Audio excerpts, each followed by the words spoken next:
Oke, baiklah. Salam sukses untuk kita semua. Semoga Anda dalam keadaan sehat dan semangat untuk mengikuti tuton.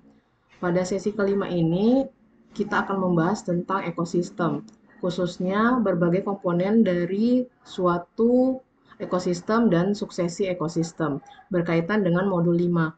Setelah mempelajari materi ini, Anda dapat menjelaskan tentang pengertian dan konsep-konsep ekosistem, komponen penyusunnya, termasuk seluruh interaksi yang ada di dalamnya dan suksesi ekosistem. Secara umum, Anda mampu menjelaskan ekosistem, sedangkan secara khusus Anda mampu menjelaskan pertama, pengertian dan konsep ekosistem, kedua, struktur dan komponen ekosistem, ketiga, faktor pengendali ekosistem, dan terakhir adalah suksesi ekosistem. Secara sederhana, ekosistem dapat didefinisikan sebagai unsur lingkungan hidup di mana di dalamnya terdapat kumpulan dari kelompok organisme yang saling berinteraksi membentuk keseimbangan, produktivitas, dan stabilitas dari ekosistem tersebut. Di dalam modul 5, sudah diuraikan bahwa interaksi tidak hanya terjadi antara ekosistem tetapi juga antar organisme dengan lingkungannya, atau bisa disebut dengan abiotik.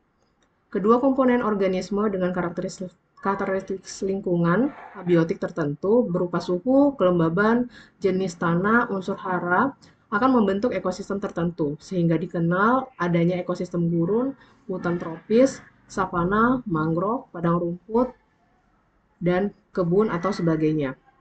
Secara fungsional, yang akan kita bahas dalam tutorial ini adalah lebih ditekankan kepada berbagai proses yang terjadi di dalam ekosistem, yaitu pertama aliran energi, sirkuit energi, kedua rantai makanan, ketiga pola keanekaragaman dalam waktu dan ruang, keempat daur makanan atau biogeokimia, kelima perkembangan dan evolusi, serta yang terakhir adalah pengendalian atau cybernetik.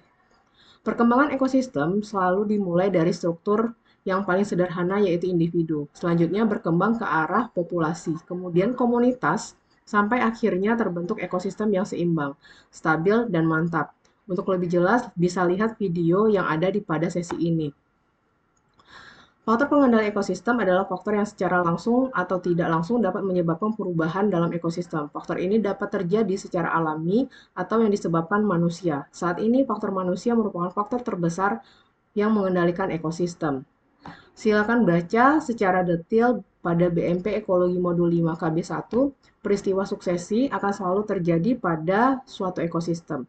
Karena seperti Anda pelajari di dalam modul bahwa ekosistem tidaklah statis tetapi selalu berubah. Suksesi ekosistem dapat disebabkan karena peristiwa alami, misalnya gunung meletus, banjir, tsunami, ataupun karena kegiatan manusia. Jika proses perubahan yang berlangsung pada suatu ekosistem membentuk komunitas dan ekosistem baru yang berbeda sama sekali dengan komunitas semula disebut dengan suksesi primer.